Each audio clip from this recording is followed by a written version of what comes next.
السلام علیکم قدرمنو کتونکو سکندر حیات یم قدرمنو کتونکو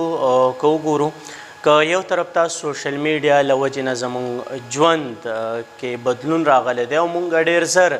د معلوماتو نه او د یو بل نه خبرېږو نو ولې بل طرف ته د دغه سوشل میډیا له وجې نه وخت په وخت باندې غلط خبرونه خورېږي افواګانې ترې خبرېږي او هغه خبرونه خورېږي د کم چې د حقیقت هیڅ حقیقت سره تعلق نه وي که وګورو د ډېر وخت نه په سوشل میډیا باندې دغه شانتې خبرونه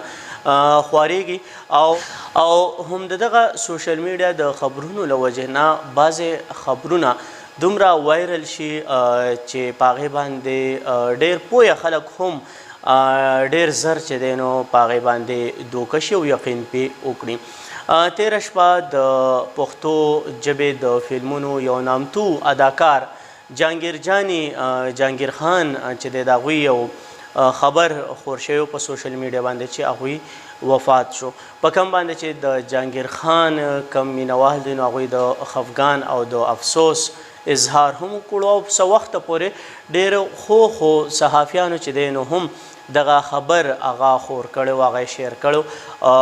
چې جهانګیر خان وفات شوی دی ولې وروستو بیا دغه پته ولګېدله چې جهانګیر خان وفات شوی نه دی بلکې څو ورځې وړاندې هغه ته هارټ اټیک شوی و او هغوی په هسپتال کې ولې د هغه ریکور کېدو وروستو چې دی نو هغوی د هسپتال نه ډسچارج کړی شوي دي او کور ته لیږلی شوي دي د دې خبرو مقصد مې دا دی چې کله هم موږ ته په سوشل میډیا باندې داسې څه خبر راشي باید موږ اول د متعلقه خلکو سره رابطه وکړو ځان پوره خبر کو داسې نه چې موږ ته خبر راشي او هغه د موږ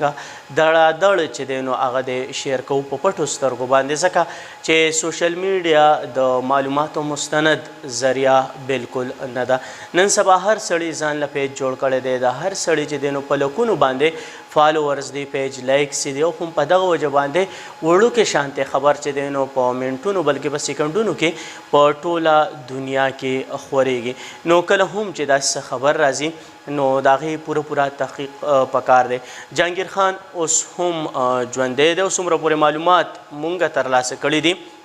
نو هغه فلحال چې دی نو ټیک ټاک دی د زړه څه دوره ورته شوې وه خو د هغې نه هغوی ریکور شوي دي او فلحال چې دی نو په آرام باندې بیډ ریسټ باندې دی او ډاکټرانو ورته د آرام ویلي دی او فلحال هغوی آرام کوي نو لږ شانتې پکار دی چې مونږ کله هم داسې یو خبر زموږ مخې ته راشي نو چې د هغې پوره تحقیقات وکړو او د هغې نه پس چې دی نو مونږ مخکې بیا هغه خبر خورو نو دغه شانتې به په دې معاشره کې به چې دی نو دغه د غلطو خبرونو رواج چې دی نو هغه به کم شي کتونکو اخره کې یو ځل بیا دغه خواست چې کله هم داسې خبر راځي باید اول مونږ تحقیقات وکړو